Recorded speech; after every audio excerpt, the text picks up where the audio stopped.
Welcome to Live Your Legacy, where every story holds a turning point, and every turning point holds the power of legacy.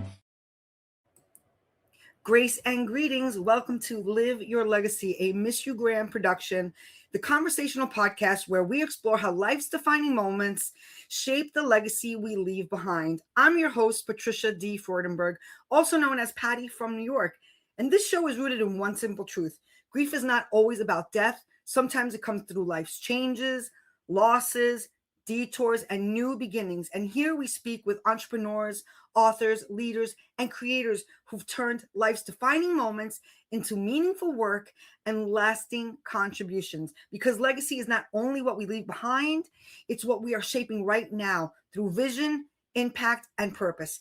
And today, we are honored to welcome our special guest, Denise Ann Willis, who is a transformational coach, a speaker, an advocate, emotional healing, and personal growth. She helps women overcome, build healthy boundaries, and rediscover their self-worth so they can create lives and relationships rooted in confidence, freedom, and purpose. Please, everybody, welcome Denise to the show. Where are you coming in from, Denise? And tell us a little bit more about yourself before we get into it. Denise, over to you, my friend. Oh, I think you're on mute.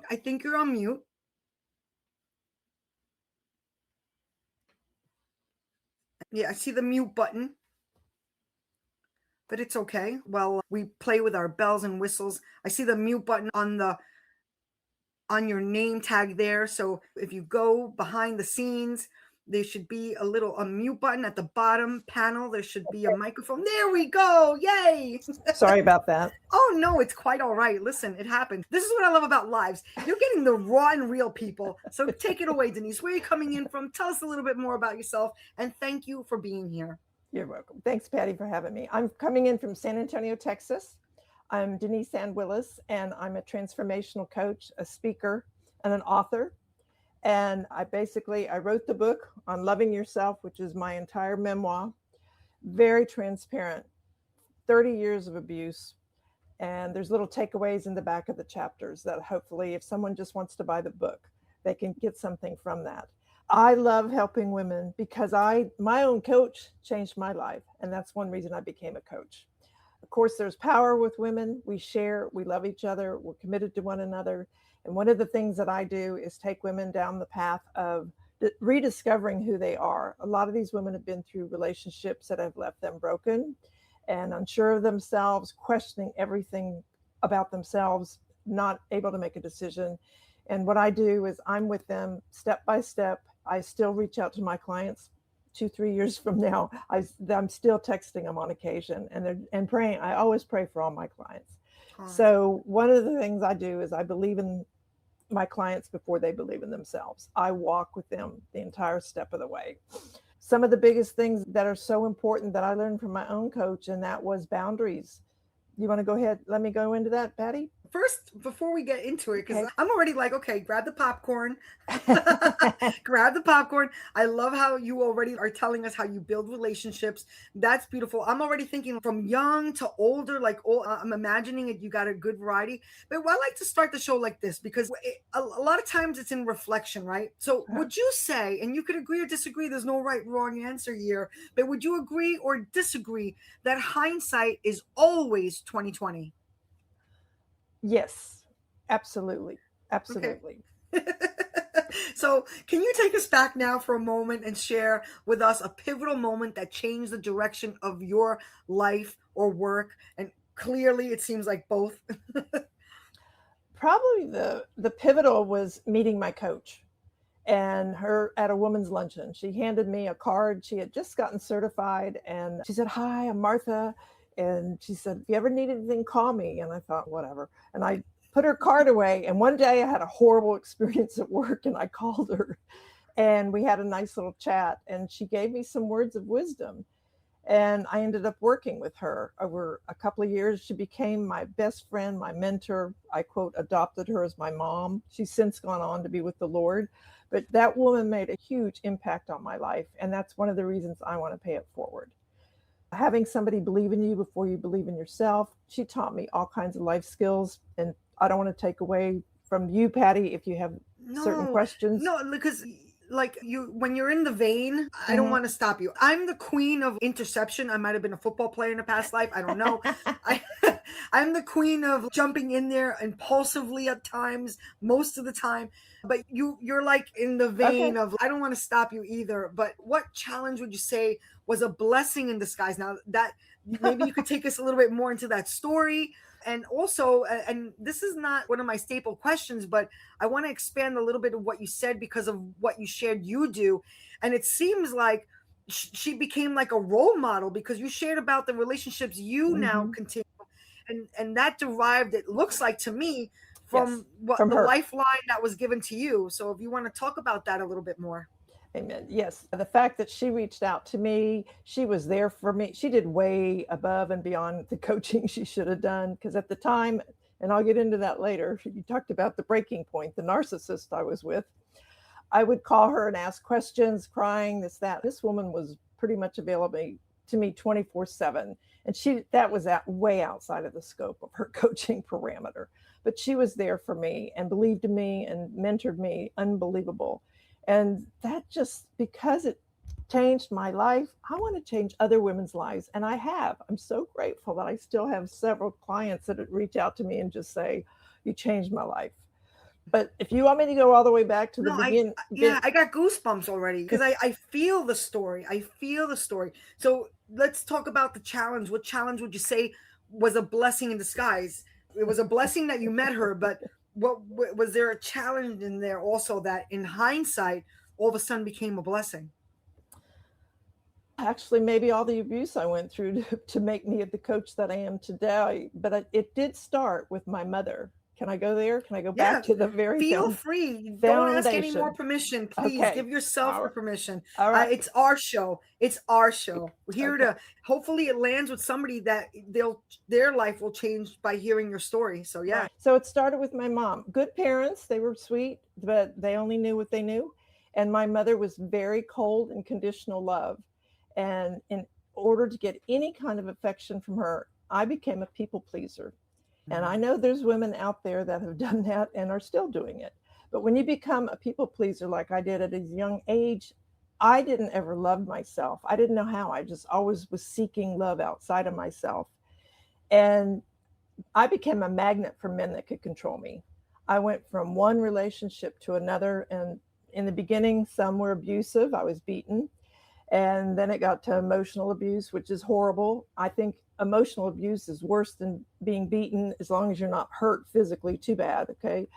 But I went from that and I didn't learn. I didn't know any better. So I just repeated those patterns. And it wasn't until the coach where she really got me to take an assessment of myself. And I realized I didn't even know who I am. But prior to that, I was with a narcissist. And a lot of women know that word, where they really put you down, they make you think you're going crazy. You question everything about it. And we silly women, not that we're silly, but we think if I love them enough, I can change them. And you Well, cannot. you mentioned something really important though, and I would like you to, if you could just Yeah. recap it a little bit more and also expand on the narcissist because we do hear that word a lot, but do we know what it means? It's usually someone that lacks empathy. It is actually a mental disorder. It really is. They lack empathy.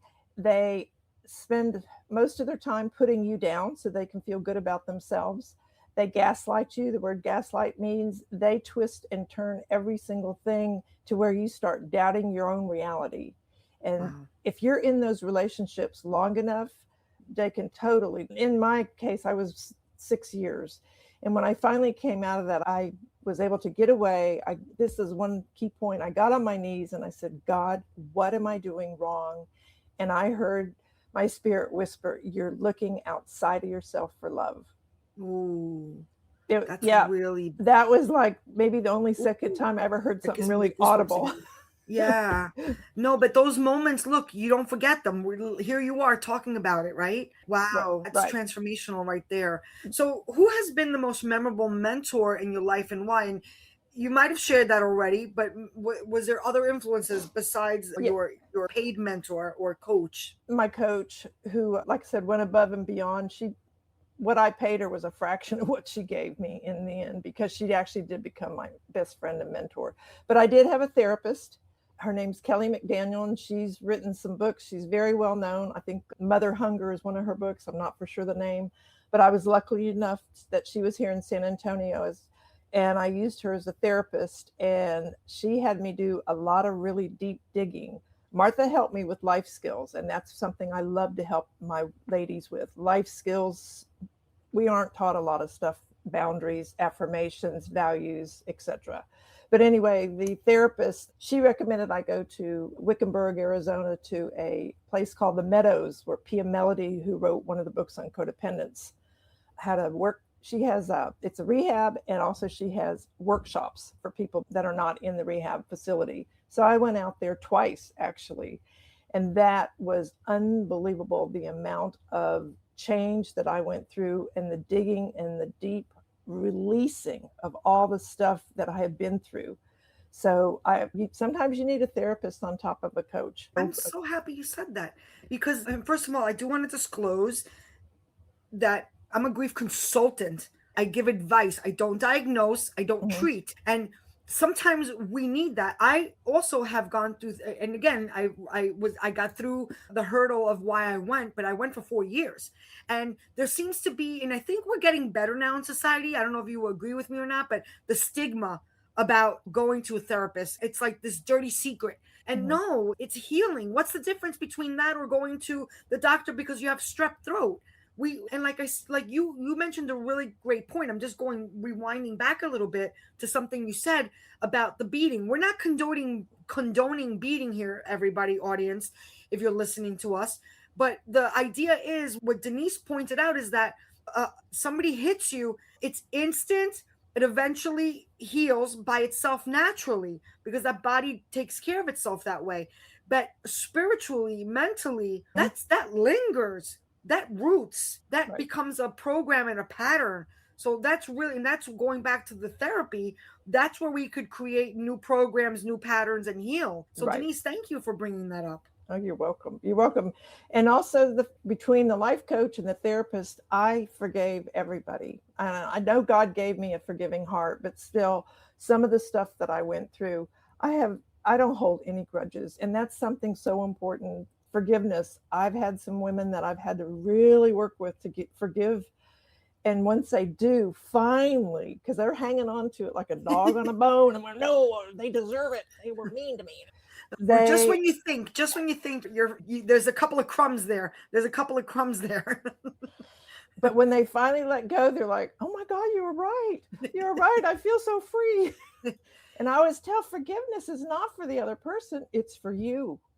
And I love that you use the word free, because when I finally learned my forgiveness journey, when again, I'm human, I sometimes need to process and take my time to get to the finish line. However, the finish line always comes with freedom. So it's funny you said the word freedom too, because that's the best word that resonates, is at least one of them is freedom. Now, was there any revelation, personal motto, or lesson that helped guide your journey? What lesson? You just shared one, but any more you want to give us, or a motto that you stick with, that you say to yourself when you're going through something, or you say to yourself this? One of the things, I was going to save it for the end, but we'll repeat it. Yeah, we'll repeat it. If it's worthy of repeating, then so shall it be. One of my mantras, whatever. It's not, I heard it from somebody else, and I just decided it's mine now. So I'm a firm believer in self-care. So this comes from that thought, and it is, fill your own cup, you can serve from the overflow. Ooh. Now, this is a non-denominational space. However, it reminds me of Psalms 23. It does, because when you rest in that peace, there's overflow. I'm like a bunch of goosebumps today. I don't know what's going on. We have some love here. We got some live viewers. Yes. Bella, aka Linda Rigby. She's an event planner. She's awesome. I happen to know her well. Forgiveness, yes, with a heart. That's a good message you sent out, and thank you. So what would you say to your younger self today, Denise? Oh, I would say, oh, sweetie, if only you had known that you were valuable at the time and that you didn't have to look to other people for your value. But I didn't know any better. I've forgiven myself. And one of the things in the book, as I was writing the book, I called the editor and said, you have to stop. You have to add this, because I had forgiven my mother about 95%, but there was still that 5%. She was the only person that I wasn't totally had forgiven. And what the Lord spoke to me in a dream or whatever, he revealed to me that my mother had a child like 7 or 8 years before me. And the little girl lived to be 9 months. She, what they call blue babies, her circulation wasn't good, so they're blue looking. But she lived 9 months and then she died. And I think that is why my mother was so cold and could not really open her heart. And when I realized that, not only did I put it in the book because I felt like she deserved for people to know that she wasn't all bad, but it was like, oh my gosh, Lord, that was the missing piece. Thank you so much for revealing that. The gratitude that you had from the forgiveness. One more thing on forgiveness, people. It's about you. You can forgive that other person. They never need to know about it. That's good. I'm repeating what Bella's saying, but I'm thinking it too. We're in sync here. Bella's saying, that's good, Denise. And I was just saying to myself, that's good. I said it out loud, but I'm in agreement. I'm in agreement. That's just the bottom line. And it's so beautiful. The forgiveness, now the gift you're getting is being in gratitude. Now, right? So look at that. And then that begins a whole new pattern. So what wisdom would you want your future self to keep holding on to? One thing I keep telling myself is never give up, because being an entrepreneur is challenging, as you well know. There's more money going out half the time than coming in. And it's not about the money, but I do have platforms and stuff I have to pay for. You mean you have to eat too? Really? You're not superhuman? Oh, no. All right. Join the club. All right. But the thing is, when you make an impact on someone, oh, my heart just opens and explodes. That's the whole reason to do it, is to help another beautiful human being learn to love themselves and learn to know their value. And that's the joy. There's nothing better than joy. There is really something special about it. When you lean in and become understanding rather than wanting to be understood, there's this like grace in that. There's this beautiful shift in grace and gratitude and mercy and all the good stuff above. But it all comes down to the mindset. And again, I think this is a human dilemma, right? None of us are superhuman. So it's nice to have reinforcements. That's why coaching and having accountability works so well. I just realized we weren't zooming in on your beautiful face, but I do want to go back. I do have my next question, but I do want to go back to something that just popped again when you spoke about codependency, because it's because I shared your title. But codependency, I noticed in relationships, even in my own personal life, it's not always the husband or wife you marry. Sometimes it could be that longtime friend, and now you've gone different ways, but there's this codependency, or even a child and a mother. Of course, there's always going to be like a bond to some level, but sometimes it's not working, right? I want to say dysfunctional. Again, I can't really diagnose because I'm not a therapist or a doctor, but could you speak a little bit more on this? Because I'm sure some of your clients are in situations like this. Yes, it can be in a relationship. And in my case, mine was, I wanted to fix someone. That's also a codependent trait. One of the gentlemen that I married, he had such potential, and I wanted to help him reach that potential. And guess what? If he'd wanted to be there, he would have been there. So he ended up resenting the heck out of me. So it backfires. So that backfires. So codependency a lot is you just attach yourself to someone, and because you don't know your own value and worth, you're either living off of them or they're living off of you, and you're allowing it. Once again, those where boundaries come in. That's a wonderful thing to learn, how to do boundaries. But codependency, it is not healthy at all. So it's staying with, so to sum it up, would you agree that it's staying in a relationship that is not working? It's more stressful than there are good the balance, it's unbalanced. I would say unbalanced. I'm not saying that you had to get out of the relationship, but if the person did some of their own healing and their own work, they might be able to pull back and be in that, especially if they're married to someone like that, they've been and have children, they may not want to give up that. But if they can work on themselves, and that's my thing, you work on yourself. The only person you can change is yourself. That's fair. That's fair and good. What does legacy mean to you personally? Impact. Impact. I don't have tons of money. Maybe if I get tons of money, I can give out more. I love to bless people. It's just, I have to stay within my budget, but I do give to many organizations that I have a big heart for. So it's the impact, how I change somebody else's life. Once again, my thing that I can relate to is how my coach changed my life. And I told her, if you were only a coach for me, that was your legacy. I'm sure she helped other people, but I think I was her star student. I don't know. What's really standing out for me, having you as a guest, gratitude is number one. That just keeps coming up. And I'm friends with somebody else who's on my show, actually. His name is Dr. Pastor Jeff, we call him. But the idea is he teaches grievance recovery through gratitude. That's his, I'm more legacy driven, but he's all about gratitude. But today you're really emphasizing that through your answers, through your emotions. It's so beautiful. Having that gratitude really is key. It seems like, because it's working. It's working. I highly recommend always my clients or even friends, keep a gratitude journal. It doesn't have to be 2 pages. Every day I write 3 things I'm grateful for. And some days I can go back and I can see there was a miracle. And if you ever get depressed or not feeling great, go back and read your gratitude journal. Oh my goodness, there's so much to be grateful for.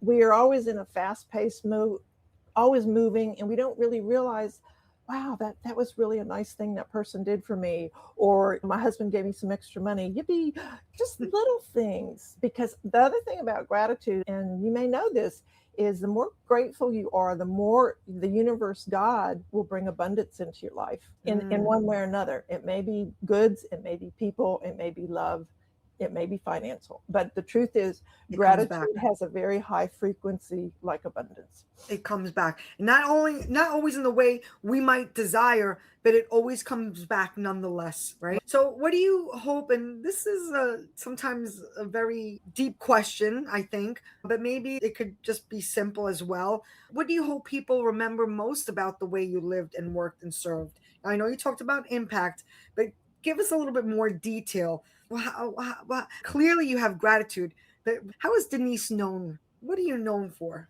I'm known for giving of myself. I don't give everything away. I did learn about boundaries. And mostly just, I'm very humble. Everything that I do, I want to do with the Lord's will. And I'm just hoping that I can get known more in my community, because I am starting to work with some sex trafficked women as their mentor. And I want to be known more and more, not for fame by any means, but more people that can come to me where I can do some workshops and help them. Women, like I say, women lack a lot of life skills. They don't know their values. And when you have your values, you're grounded and you know how to make your decisions. And boundaries. I learned that also. And no is a complete sentence, I'll tell you that. You don't even have to explain. But my coach, when she introduced me to what boundaries were, there were people I had to cut out of my life. They were taking advantage of me, and I didn't know it. Because that must have been difficult, but you realized by making that difficult decision, your life was enlightened. Yes. It's very apparent, because you seem very, again, filled with gratitude. Is gratitude. That's what it's like in neon lights right now. For some reason, you're like exhuming gratitude, which I love, because it's infectious, right? Infectious. So if you could do it all over again, would you change anything, or did every part of the journey have a purpose? Oh, every part had a purpose. Even not getting the love I needed from my mom and attracting a bunch of bad relationships. I survived the physical part, the emotional part. I learned so much, meeting my wonderful coach, learning from my therapist, and writing my book not only gave me that 5% forgiveness that was lacking from mama, but also it gave me my purpose. I said, this is what I want to do. I want to help women. I want to help women just like my coach did. And I'm totally transparent in the book. If they want to get the book, you can get it on Amazon. And in the back of every chapter, there's some takeaways. You could probably learn a lot. Also, I went through breast cancer. And had I not been grounded and with the Lord, I could not have done it. Half of the people where I'm a personal trainer at a gym also, half the people at the gym didn't even know I was going through it because I was reading my scriptures every day. Wow, that's a whole nother episode. You might have to come back if you are able to. Yes. Because that, like, all kidding aside, though, we're being playful, we're being deep, we're being transparent. But that's a big deal. That's a big deal. So I'm glad you shared that message, because even just sharing that brings hope and grow, and that's a seed, right? That's a mustard seed right there. Yes. So we got our signature question here that we like to round it off before we talk about what you're doing these days. But what is something about your journey that most people would be surprised to learn? Obviously, all the abuse that I went through, because they see me now. Also, the wonderful thing is because I was so hungry to do the work. I was so hungry to be the better version of myself. And I would never have attracted my husband. He's a wonderful man. And that's what I tell women they ask me about. I do some work on soulmates. And you have to work on yourself. You have to be the version of what you want to attract. When you work with the women, and we're going to now just share a little bit of where you could find Denise. When you work with the women, are you working with them virtually, via phone call? Do you meet up with them? Is it all of the above? Tell us a little bit more. And I'm also sharing your website, and also what other places can we find you? Talk a little bit more about it, Denise. Okay. Most of it's virtual or phone call. I haven't, actually a couple of them I met here in San Antonio at a book signing, but once we did our coaching, it was over Zoom. I'm not opposed to meeting someone here locally. One thing I will reiterate, I do not work with women that are still in a toxic relationship, because they're not going to come out of it. The husband's or boyfriend's going to suck them back in. And I don't want to put my family at risk. So that's one reason I just work with women that are already out and ready to start the process of healing and reclaiming their lives, and really to make a life they love even better than what they have imagined. Because I've done it, and I want other women to have that same kind of life. Yeah. And so on my website, you can go there, deniseannwillis.com. There's wonderful resources. They're free. There's some blogs on there, and there's a test right there. So there's a test on self-worth. It takes about 2 minutes. And I'd like to offer this. If you'll take that 2-minute test, I will offer some free coaching to the first 3 women that do it. And just talking on the phone, I can give you some wonderful insights as well. So my thing is to help women become the best version of themselves. That's beautiful. So this is the gift that keeps on giving. It's beautiful. I love that you are taking virtual consulting and coaching, because this is the world we live in, convenience, right? But this way we don't have to use the excuse, I don't have time to go meet you. Yes, in life is beautiful. And if you can, you just said you're open to it, but it's the world we live in. And I think that's a grateful thing. Even the show here, right? You're able to virtually spread the word instead of having to go to an event, which is also great. I'm not saying that it isn't, but the point is, this is how the times is. This is evolution at its best. I want to just read what it says here about the quiz self-worth score. The self-worth score is a powerful yet simple tool that allows you to visualize all the areas of your life. I love the visuals, so you can quickly see if there are important areas that you've been neglecting or things that you've been giving too much of yourself to. The questions only take a couple of minutes for you to complete, and you'll get a unique wheel of life instantly. It's free and completely confidential. Again, go to Denise's website. Let me just put the website one more time here and talk a little bit about your book, Denise. Okay. Once again, the book on loving yourself, it's on Amazon, or you can go to my website and order it there. But it's from the very beginning where I discovered what caused me to be a magnet for men to abuse me, to control me, that people pleasing. And the journey of the different relationships that I went through, meeting my coach, going with the therapist, and finally getting into where I finally was at that point where my healing journey was almost over, but then I had to add another chapter for the breast cancer. Of course. But that's an, again, we're being playful, but you realize the importance of it. You caught my attention because here you are, that you already overcame a big challenge with what you went through, but then that was you and you, right? You and you. So I'm really happy that you were transparent to be able to help and heal others through your journey. Can you show us the book one more time? I'm putting up some comments here. This is what the book looks like. The book on loving yourself by Denise Willis. Denise Ann Willis. Go ahead, look at Amazon. Otherwise, you could check out, again, I'll put the link, I'll put the information for the website. And we got some comments I want to read. We got Catherine Palmer Patton, DeniseAnnWilliams.com. Sounds great. Thank you for putting that there.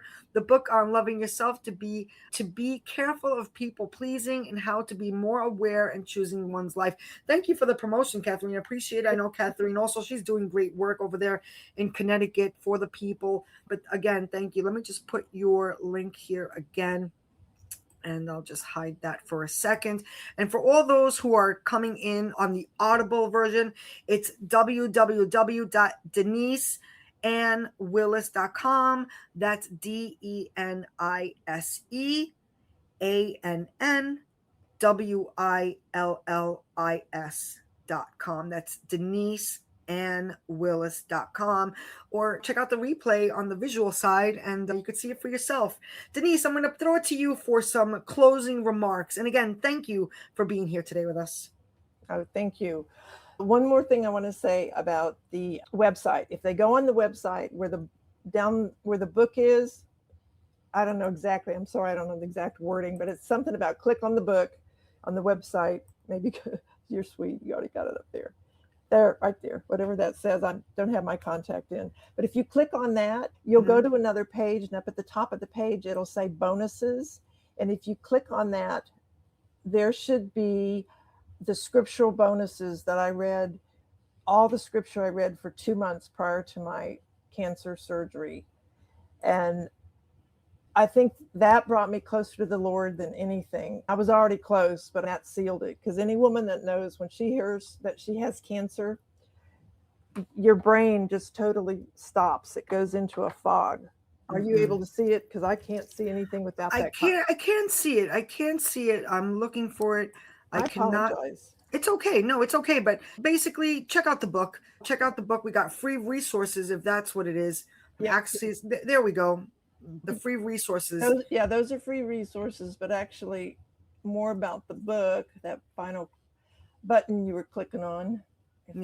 Load. Yeah.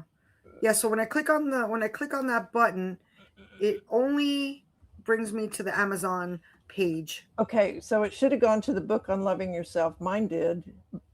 And at the top it says free bonuses, and that is where the scriptures are.